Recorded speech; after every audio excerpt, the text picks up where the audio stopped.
Hello friends, welcome to my channel Vijay investment. मैं जागृति आप सभी का स्वागत करती हूँ।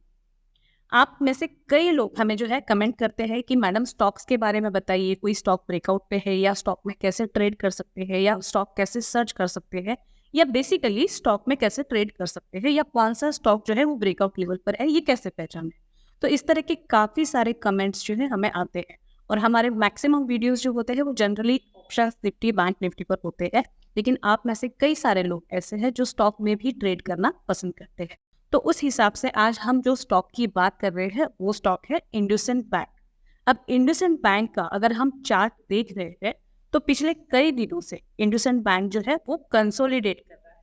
नियर अबाउट हम कंसोलिडेशन फेज अगर इसका देखें तो ये जून जुलाई से लेकर अभी तक अक्टूबर तक, मतलब जून जुलाई अगस्त सितंबर अक्टूबर, मतलब 4 to 5 मंथ्स ये एक ही रेंज में जो है ये स्टॉक बिता रहा है।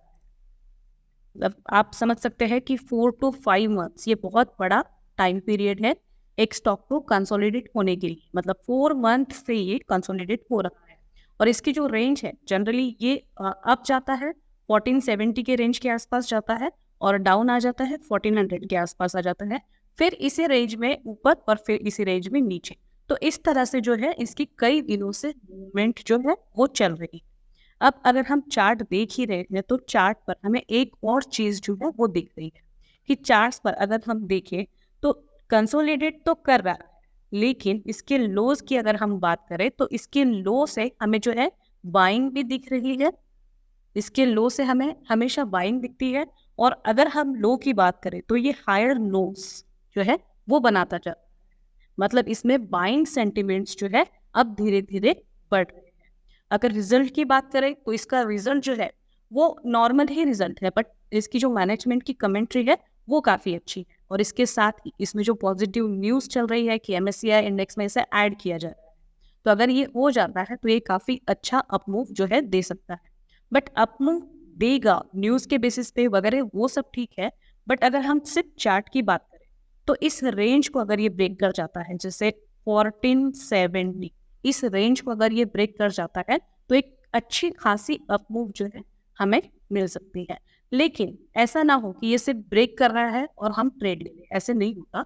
तो यहाँ पर कोई एक कैंडल, डे कैंडल यहाँ पर इस लेवल के ऊपर 1470, ये जो लेवल है ये आपको ध्यान में रखनी है। इस लेवल के ऊपर अगर डे कैंडल क्लोज होती है, ये क्लोजिंग देता है, तो हम ये समझ सकते हैं कि हाँ इसने ब्रेकआउट जो है वो दिया है और अब ये अपमूव के लिए रेडी है, ये ऊपर अच्छा खासा जा सकता है। अब अपमूव दे सकता है बट इसके लिए हमारे जो टारगेट वगैरह रहेंगे तो कितना ऊपर जा सकता है, तो ये हम कैसे चेक करें। तो जो लास्ट स्विंग था इसका हाई, हम वो चेक कर लेते हैं कि लास्ट स्विंग इसका कहाँ तक गया। अब इसके लिए हम क्या करेंगे, वीकली चार्ट जो है वो लगा लेंगे। अब इसका जो लास्ट स्विंग हाई था वो हाई जो है वो जनरली 1500 1600 के रेंज के आसपास, 1585 1600 के रेंज के आसपास इसका लास्ट स्विंग हाई बन रहा है। मतलब अगर ये यहाँ से ब्रेकआउट देता है तो इस लेवल तक जो है वो जा सकता है। अब ये हमने वीकली चार्ट देखना है, तो अगर हम इस एक कैंडल को देखें तो एक ही कैंडल में इसने जो है एक बड़ी डाउन मूव दी थी। तो यहाँ पर बहुत ज़्यादा हाई चांसेस है कि इस लेवल को अगर ये ब्रेक कर जाता है, 1470 की लेवल को अगर ये ब्रेक कर जाता है तो एक अच्छी खासी मूव कुछ ही दिनों में ये दे सकता है। जैसे कि हम पॉइंट्स वाइज अगर इसे कैलकुलेट करें तो 70-100 पॉइंट प्लस की मूवमेंट जो है ये कुछ ही दिनों में दे सकता है। तो आप इसमें स्विंग ट्रेड्स भी कर सकते हैं। अब स्विंग ट्रेड के लिए जो टारगेट जो मैंने आपको कहा कि 1600 के आसपास, 1585 1600 के टारगेट जो है इसके बन रहे हैं एज पर माई स्टडी, कि ये जो चार्ट पर इतने टारगेट इसके दिख रहे हैं। अगर हम स्टॉप लॉस की बात करें तो इसका स्टॉप लॉस इस लेवल पर काफ़ी छोटा बन रहा है। हम वापस डे चार्ट पर आ जाते हैं तो हमारे लिए इम्पोर्टेंट लेवल कौन सी है, 1470। ये हमारे लिए एक ब्रेकआउट की लेवल होगी। वहां पर हमें चेक करना है कि ये एक्चुअल में ब्रेकआउट दे रहा है। यहाँ पर जो हमें समझ में आता है कि एक अच्छी ग्रीन कैंडल अगर बन रही है और इस लेवल के ऊपर क्लोज दे रही है जिसमें ऊपर की विक बहुत ज़्यादा नहीं है, तो हम इसे एक्चुअल ब्रेकआउट मानकर चलेंगे। अगर हम स्टॉप लॉस की बात करें तो 1430 ये हमारे स्टॉप लॉस होने चाहिए, 1425 1430 ये हमारे स्टॉप लॉस होने चाहिए। मतलब स्टॉप लॉस जो है वो हमारा काफ़ी छोटा है और अप मूव हमारे लिए काफ़ी बड़ी हो सकती है। मतलब यहाँ पर अगर देखें तो रिस्क और रिवॉर्ड रेशो काफ़ी फेवरेबल है। मतलब 1:3, 1:4 के रिस्क रिवॉर्ड रेशो यहाँ पर बनकर आ रहे हैं। अब ये तो हो गई कुछ दिनों की बात कि जैसे हमने वीकली चार्ट देखा तो ये कुछ दिनों में ऊपर जाएगा।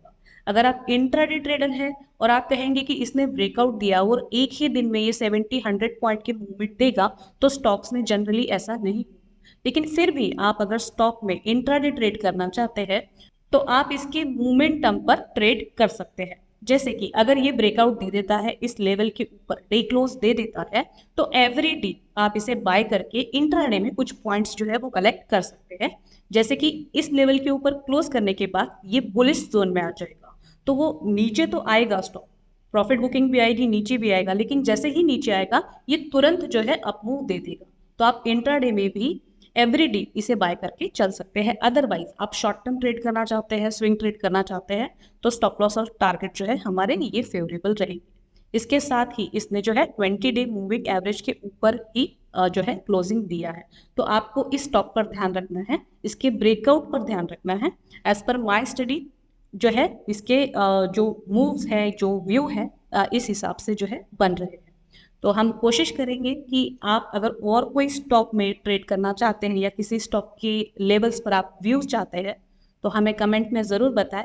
हम उन स्टॉक्स पर आपको हमारा जो व्यू है वो देने की पूरी पूरी कोशिश करें। तो दोस्तों, आपको ये वीडियो कैसा लगा मुझे कमेंट में ज़रूर बताएं। इस वीडियो को ज़्यादा से ज़्यादा लाइक करें, चैनल को सब्सक्राइब करें ताकि और वीडियोज़ के लिए मुझे मोटिवेशंस मिले।